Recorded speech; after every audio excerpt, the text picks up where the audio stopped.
Нагуляла не пойми от кого. Мало того, что я в браке нашем его терпеть был вынужден, так теперь ты ко мне в новую семью влезть решила и денег требуешь. Вообще уже никаких границ не чувствуешь. Не нужно мне это создание. Вот от кого родила, тому и впихивай его на каникулы. Я ему не отец, мне он не сын. «Мама, это ты с кем? С папой разговариваешь?» Не веря своим ушам, спросил Сергей, который незаметно вошел в кухню. «Почему он говорит такие гадкие слова? За что он так с нами?» Ирина работала тренером по фитнесу и силовым упражнениям в спортивном зале, начиная с 19 лет.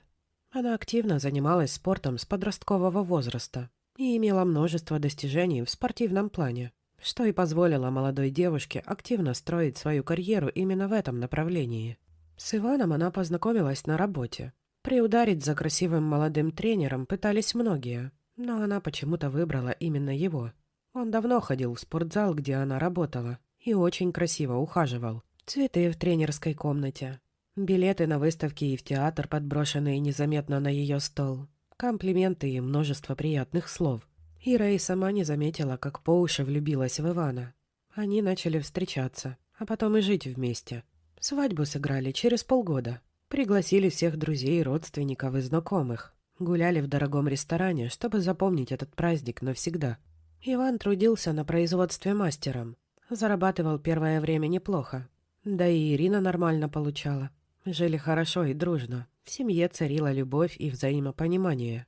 Изначально ребенка пара не планировала. Но, как часто бывает, беременность наступила внезапно.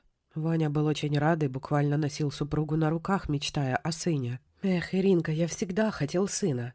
Здорово, что все так получилось. Мне как раз на работе повышение предложили. Да и ты после родов быстро на работу выйдешь. Мама обещала помочь с ребенком. Денег подкопим и квартиру побольше купим. Спасибо тебе, родная, за сына. Люблю тебя». Роды прошли отлично. Ирина родила здорового и крепкого мальчика, которого назвали Сергеем в честь дедушки Иры. Иван пропадал на работе буквально сутками. Он говорил жене, что старается брать все дополнительные смены и подработки, чтобы жить было легче и проще, а денег хватало на все, что необходимо для ребенка. Осознание того факта, что что-то не так, пришло к Ире постепенно, в течение нескольких недель после родов.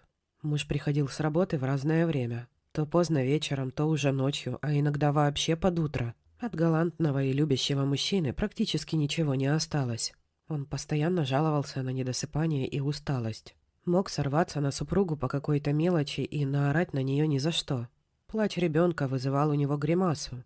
Он обычно уходил на кухню и закрывался на ней, громко хлопая дверьми, подчеркивая свое недовольство. Ирина пыталась поговорить с супругом, но постоянно нарывалась только на гневные и нервные отповеди. Женщина не понимала, что происходит, и хотела понять, что делать дальше. Жить в постоянной нервозной обстановке, да еще и постоянно в 4 стенах, несмотря на помощь мамы с ребенком, было очень сложно. Она-то и открыла Ире глаза. «Ириша, ты не замечаешь, что происходит?» «Ты о чем, мам? Я так устала, честно, мало что вообще понимаю. Спасибо, что хоть ты помогаешь. Не знаю, как бы я справлялась без тебя в принципе. Ваня постоянно на работе, а дома у него отдыхать не получается. Вот и срывается постоянно на меня. Он и при тебе уже стесняться перестал. А разговоры ни к чему не приводят. Ну ничего, просто период такой сложный в отношениях, все наладится. Когда Сережка чуть подрастет, думаю». «Да что наладится, Ириш? Ты не видишь, что он гуляет от тебя по полной? Ты реально не замечаешь или не хочешь замечать? Да он же постоянно в телефоне с кем-то общается. Раньше за ним такого не замечалось. А от рубашек женскими духами несет так, что на всю квартиру запах слышно. Почему ты не видишь очевидного, дочка? Ты присмотрись. Может быть, оно тебе и не надо. Такие отношения к хорошему не приведут. Ты же помнишь, как у нас с отцом получилось?» Ира серьезно призадумалась. В ее жизни уже был подобный момент. Примерно такая же ситуация, если судить по рассуждениям мамы, была и с ее родным отцом. Тот загулял, когда девочке было 4 годика, и пропал из жизни супруги и дочки через полгода. Он ушел в новую семью и совершенно забыл о своем ребенке. Никаких поздравлений с праздниками и подарков, никаких звонков и хотя бы попыток узнать, как там у них дела. Как говорят, был человек и пропал. Он просто поменял свою старую семью на новую, вот и все. Ирина жутко боялась, что и ей теперь придется столкнуться с подобным, но мама успокоила. «Солнце, ты не переживай. Даже если все это так, и у него отношения на стороне, решит уйти, и с катертью ему дорожка. Мы справимся. Жить нам есть где. Благо, с этим проблем нет. Я дома сяду и бухгалтерией своей на удаленке займусь. А ты иди и работай. Дальше развивайся в спорте и тренерстве. Ты у меня девочка спортивная. Быстро форму вернешь. Продолжай заниматься тем, что тебе нравится, и что у тебя получается. Ты только с Ваней не затягивай. Поговори сегодня же». Ира и правда решила не ждать. Пришедшего с работы мужа она встретила прямым вопросом. «Скажи мне, дорогой, что происходит? У тебя же кто-то есть. Дома, значит, ребенок плачущий и внимания требующий. Да жена с дергающимся от недосыпа глазом. А ты комфорта до покоя на стороне решил поискать? Я правильно тебя понимаю?» «Да». Внезапно заорал в ответ муж, перестав развязывать шнурки. «Да, есть. И слава богу, что есть. Видеть ни тебя, ни сына, ни маму твою больше сил никаких нет. Надоели вы мне все. Я себя вообще человеком чувствовать перестал. Так, какая-то машинка для заработка денег, а не муж и отец. А там меня ценят, любят и понимают. Дай мне вещи собрать и катитесь вы куда хотите. Надоело, сил нет».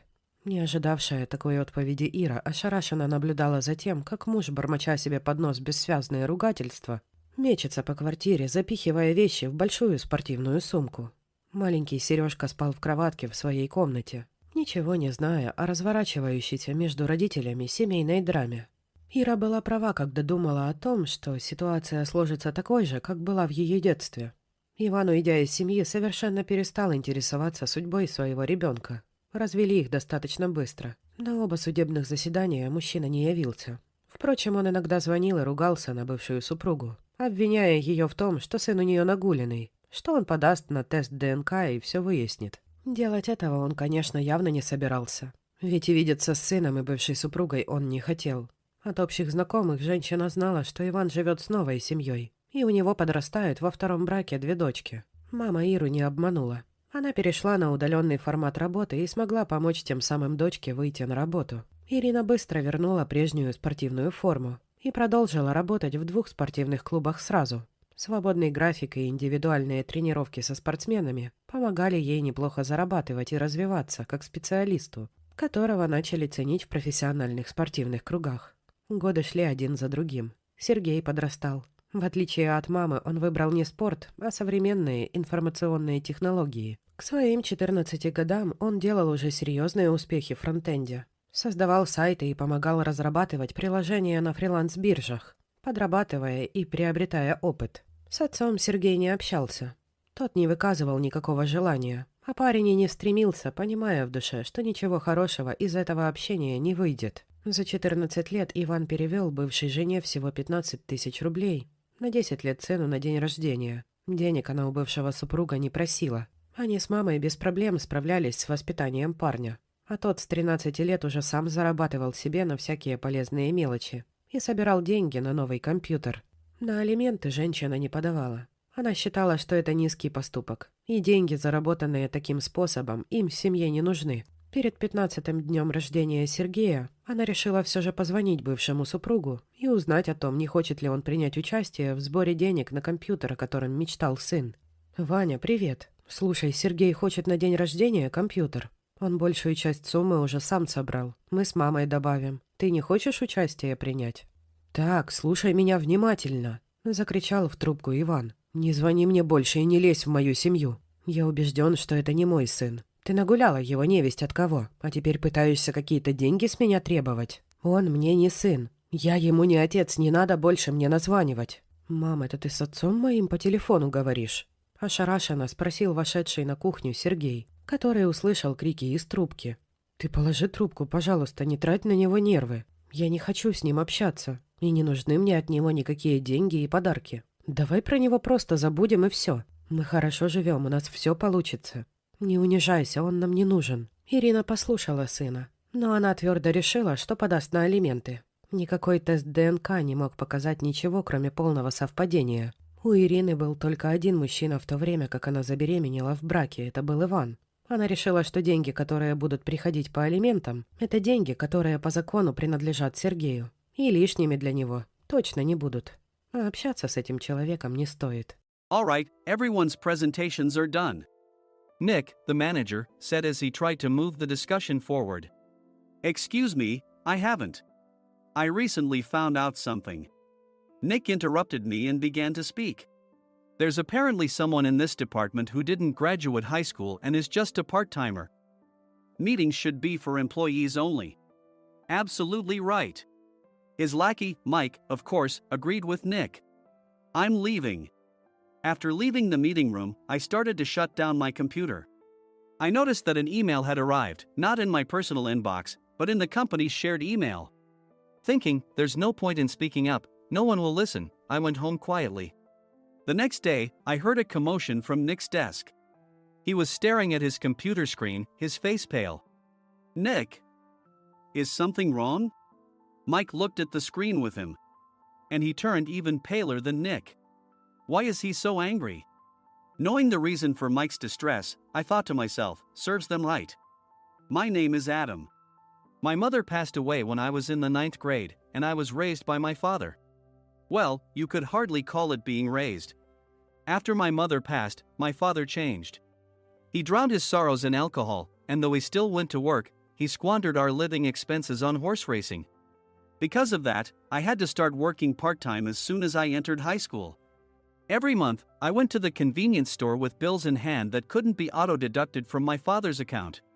Even though I endured it because I didn't want to be alone, I reached my limit in my 2nd year of high school and dropped out. I found a live-in job at a distant inn. Thank you for everything.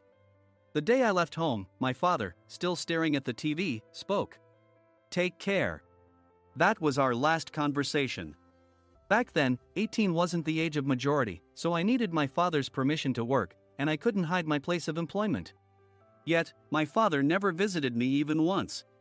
I kept working just to survive, and before I knew it, I was 42. Years of hard work paid off, and I was transferred to the headquarters. I was thrilled to be recognized by the company, as I thought I'd be working in the field until retirement due to my lack of formal education. Listen up. Our work can change the future of our employees. Don't drag us down. On my first day after the transfer, Nick, dressed in an expensive suit, spoke sternly. There was a reason for this. Our inn was located in a prominent tourist destination, known so well that everyone in the state could sing its commercial jingle. At its peak, we had 5 locations within the state. But that was long ago. Due to financial difficulties and aging facilities, only the place where I had worked for many years and the original establishment remained. I was prepared to lose my job anytime, but now there was a glimmer of hope. With the rise of social media, the tourist area where the inn was located started gaining attention again. Depending on how hard the sales department, where I was transferred, worked, we could either thrive or be forced to give up this prime location to the new hotel chains continuously popping up. For Nick, who had switched careers from another industry to strengthen our sales, this was a battle he couldn't afford to lose. I understood why he had to be strict. I will do my best. Nick sneered at my enthusiastic declaration. Did you not hear what I said? I'm sorry. I thought I was listening carefully. Out of habit from years of customer service, I apologized reflexively, though I had no idea what had offended him. Someone was watching me with a smirk. In this department, there are those who are expected to excel and those who have been shoved here because they have nowhere else to go. You are the latter. It was Mike, the section chief. He's 7 years younger, at 35. But he was called to headquarters much earlier than I was and had been moving around within the headquarters ever since. I'm not jealous, but I can't accept that he's my boss. Graduating from a prestigious university, he has an unusually high pride and caused many problems as a newbie, making things very difficult for me when I was the front desk leader. When I found out Mike was transferred to the sales department a month before me, I was disheartened. Mike is right. With just a middle school diploma, there's not much you can do. Don't even think about achieving results. As if I didn't exist, Nick remarked, I'm thirsty. Mike eagerly ran to the coffee maker. It seems Mike is Nick's lackey. I regretted being happy about my transfer to headquarters, wishing I had stayed on site forever. Send a direct mail to every company on this list by the end of the day. Nick only assigned me tasks that even a new graduate could handle. What? There are over 1,000 companies. You want me to send to all of them by today? Yes, if you and your fellow misfits split the work, even those with nowhere else to go should finish by today. I glanced at the employees typing away expressionlessly. They were worn out from customer service, only thinking about leaving on time, or were women reassigned after having children, with zero motivation for work. Even Sam, a new graduate from the same university as Mike, who was supposed to be among the expected achievers, had no enthusiasm for the job, having joined the company wanting to do customer service. "I don't care what they say, I plan to quit anytime," he said. Only Nick and Mike were highly motivated, making all the decisions between the two of them. I originally only wanted to work at the inn to survive and had no particular attachment to this job. I swallowed my words, thinking I had no right to reprimand them. About a month after the transfer, Nick told us with a frustrated look, "To commemorate the 50th anniversary, we've decided to create a plan exclusive for one group per day." Originally, Mike and I were supposed to come up with it, but our president, Mr. Thompson, insists on hearing everyone's opinions. "So, you all get a chance." As Nick explained, Mike began handing out prints. "Make sure not to embarrass Nick. If your ideas are half-baked, you'll have to redo them."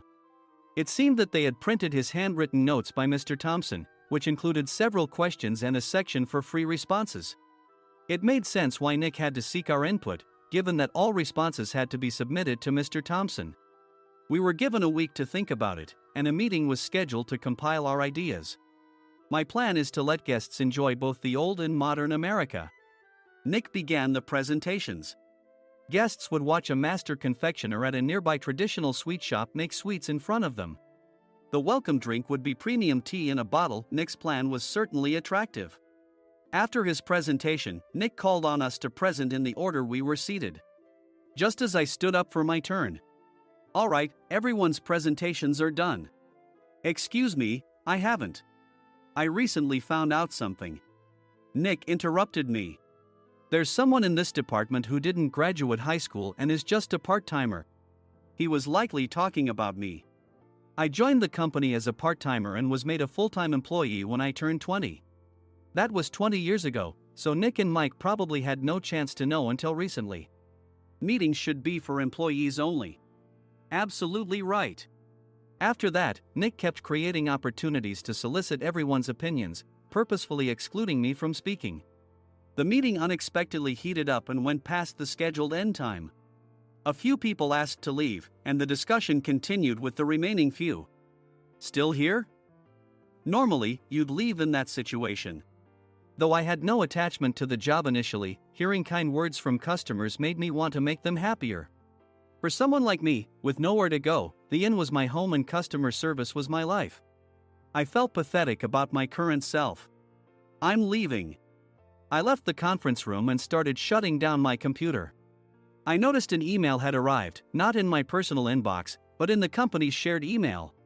Thinking no one would listen to what I had to say anyway, I quietly went home. The next day, while preparing the DM as instructed, I heard a commotion from Nick's desk.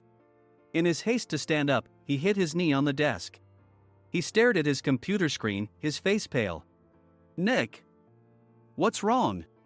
Mike, thinking he should be the first to rush over, approached Nick while still wearing his coat. He peered at the screen with Nick. And he turned even paler than Nick. Why is he so angry? Who is responsible for this company? Nick, more irritated than ever, asked, and Mike answered without checking. Probably Sam. Sam wasn't there because he was attending a morning training session for new hires. Nick gave up on getting angry and returned his gaze to the screen. They were looking at an email that arrived right after the end of the working day yesterday. Apparently, no one, including me, had checked it before leaving. The email was from a large company that used us for their annual employee trips. The president and executives of that company also frequently used our services personally. President of the company, Mr. Mason himself, had declared that neither he nor his company would ever use our services again. Well, some companies cancel their employee trips or stop using our services due to financial struggles. Let's just move on. Mike kept wiping the sweat from his forehead with a handkerchief. Knowing why Mike was so agitated, I quietly watched their interaction. Do you know how much revenue we get from that company? We can find other guests to fill the rooms, but we'll lose the banquet costs. gift shop revenue, rental car fees, and more. Moreover, the gifts were supposed to be prepared by the traditional confectionery shop involved in Nick's proposed plan. If it's known that we incurred such a huge loss at this critical time, Nick's position in the company would be jeopardized. Nick took a deep breath, seemingly trying to calm himself. All right, Mike. Go to New York right now and apologize to Mr. Mason. What? You're coming with me, right? I have urgent work to do. I trust you, which is why I'm entrusting this to you. Please. Mike, believing Nick's sincerity, agreed with a determined look on his face, saying, yes. That's Nick for you. Even if Mike went to apologize, Nick would shift all the blame onto him if the client didn't change their mind. Well, it was Mike's fault to begin with, so it served him right. About 3 hours later, Sam answered a call from somewhere and repeatedly apologized, saying, I'm very sorry. Everyone watched to see what was happening. After ending the call, he informed Nick with a weary tone. When Mike arrived at the client's company, he only made things worse, further infuriating Mr. Mason. He was demanding, get his boss here immediately. It was no wonder Sam was exhausted, dealing with such a call right after returning from training. What is that idiot doing? All right, Adam, you're coming with me. If sacrificing Mike didn't work, then I must be next. Normally, I'd want to refuse at all costs, but I saw an opportunity in this situation. If I can be of assistance, I'd be happy to join you. I obediently followed Nick, and we flew to New York. When we introduced ourselves at the reception, it became clear how serious the situation was. As the receptionist personally escorted us to the president's office. Angry voices leaked through the door, making both Nick and me uneasy. Excuse me. I'm Nick, the supervisor. I understand my subordinate has caused you trouble, and I deeply apologize. Nick, with his experience in the corporate world, knew enough to offer an apology before excuses. However, his customer service skills left much to be desired. I sighed as I saw Mike trembling like a small dog in the corner of the room. What kind of training are you giving your subordinates? Mr. Mason glared at Nick with a red face. The intensity of his gaze made even Nick take a step back. Regrettably, I joined this company only 2 years ago and was unaware of Mike's issues. I should have identified his shortcomings sooner. Indeed. I should have realized sooner. No sensible person would come to apologize and then give a lengthy presentation on the drawbacks of not using their in. Nick froze, his mouth slightly open. Suspecting the worst, I picked up the documents that had fallen to the floor. It seemed Mike hastily prepared these documents on the plane, listing the disadvantages.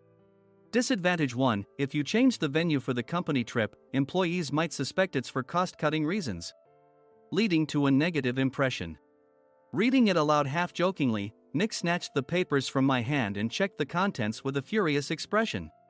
Among the stack of documents was a receipt from a nearby convenience store's copy machine. I felt a pang of dread, hoping he hadn't shown the receipt as well. What do you think he said when I asked what kind of nerve he had to do this? I'm very sorry. Faced with the dire situation, Nick must have thought there was nothing left to do but apologize. In a voice smaller than I'd ever heard from him, he uttered words of apology. He said, I'm a Harvard graduate. I don't believe I said anything wrong. Mike, what have you done? Forgetting his plan to pin the blame on Mike, Nick yelled loudly, even in front of Mr. Mason. I didn't do anything wrong. You're still saying that? Look at him. Mike pointed at me with a shaking hand. I was assigned to headquarters in my 20s and now I'm a section chief. This guy only made it to headquarters at 42. Everything I've done proves I was right. So why are we losing the contract? Having said his piece, Mike collapsed to the floor. Of course. You were sent there because you had nowhere else to go. Mike never expected to hear such words from someone he looked down upon. He lunged at me, and Nick hurriedly stepped in to stop him. Mr. Thompson told me Mike is a quick thinker, and to take good care of him. There's no way he was pushed aside. Don't make things worse here. He didn't say quick thinker, he said only quick-witted, didn't he? I don't remember that part. I recalled the many troubles Mike caused when he was a newbie. When Mike was on the front line, his pride was so high that he never apologized to customers. Customer service, especially in our job, doesn't work alone. It brings both good and bad situations. If the front staff or housekeepers made mistakes, or the cleaning company didn't properly clean a room, one had to apologize to the customers regardless of personal fault. Mike, in such situations, would never apologize, insisting he wasn't at fault. This often angered customers, and as the front desk leader, I frequently had to apologize on his behalf. He caused complaints and disrupted operations, which is why he was quickly moved to headquarters. In departments where he didn't interact directly with customers, his quick thinking was beneficial and things went well. But it seemed his flaws were starting to show. Corporate reservations are supposed to be entered into the system by the sales representative. But a quick check yesterday revealed that more than 10 items were missing from the client's reservation. The handover document clearly stated what needed to be prepared. Why didn't you enter it into the system? Why do we have to give them special treatment? Filling rooms near the banquet hall, setting up all the food in advance. Specifying the brand of wine, they're too demanding. No wonder he always angered customers, I thought, feeling a headache coming on. Grouping them in rooms near the banquet hall is for our benefit too. It makes it easier for the staff to set up beds and serve breakfast since everyone's schedule is synchronized. As for the other requests, Mr. Mason suggested them to lighten our load. I didn't know that. Nick finally seemed to realize that Mike was the one who had angered the client. What did you say to them? I just told them we wouldn't give them special treatment anymore. We shouldn't waste effort on things that don't bring in money. I was utterly exasperated at his lack of understanding of customer service.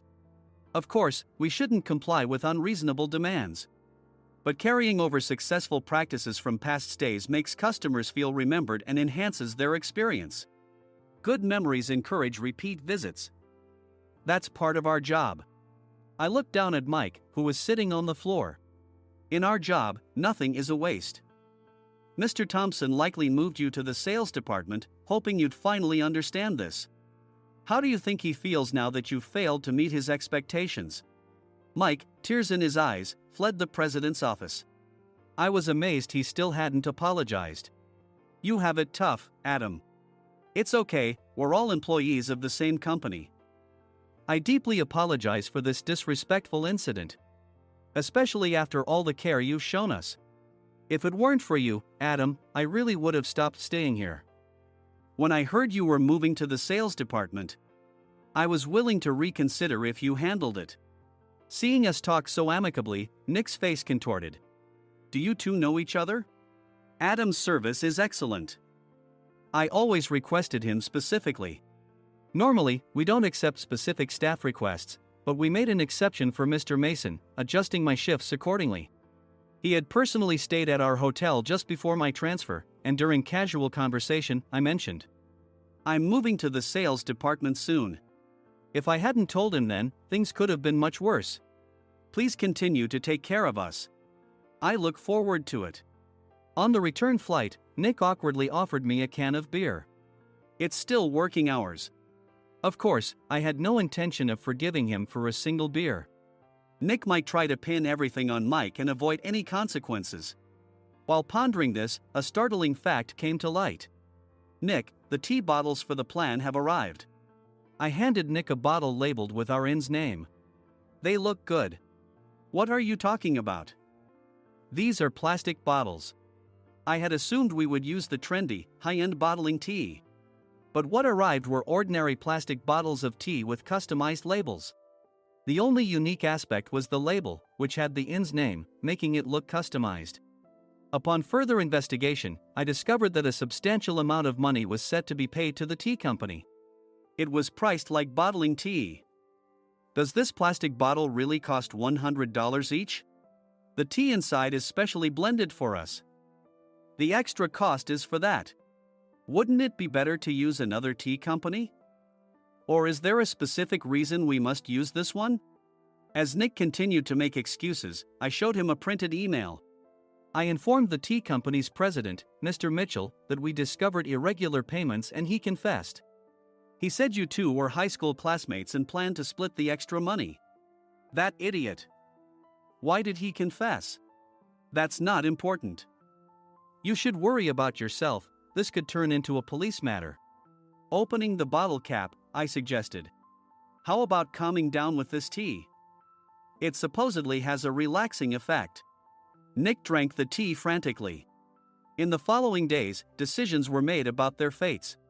Mike was reassigned to the General Affairs Department, with no chance of transfer or promotion, as per Mr. Thompson's orders. As for Nick, since the payment to the tea company hadn't yet been made, he narrowly avoided legal trouble. Instead, he was encouraged to leave the company, and to avoid further complications, Nick submitted his resignation. Rumor has it that connections between HR departments have made it difficult for him to find new employment. Even though it was good to have those two gone, something unexpected happened in the sales department. Everyone became motivated and united in refining the 50th anniversary plan. In the end, my plan was adopted. We collaborated with the Tourist Information Center to provide personalized guides. The plan, tailored to the number of guests, was truly special for the 50th anniversary. Hey, is Adam's family coming to stay? I immediately booked that special plan for my family. Sam noticed it on the reservation list and quickly picked up on it. Yes, I'm inviting my father. That's great. I might invite my parents too. I lacked the courage to face my father just as Adam. But here, with the confidence Mr. Mason praised, I felt ready.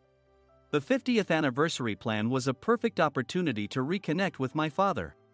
I hoped to bring back the days when we could laugh together as we once did.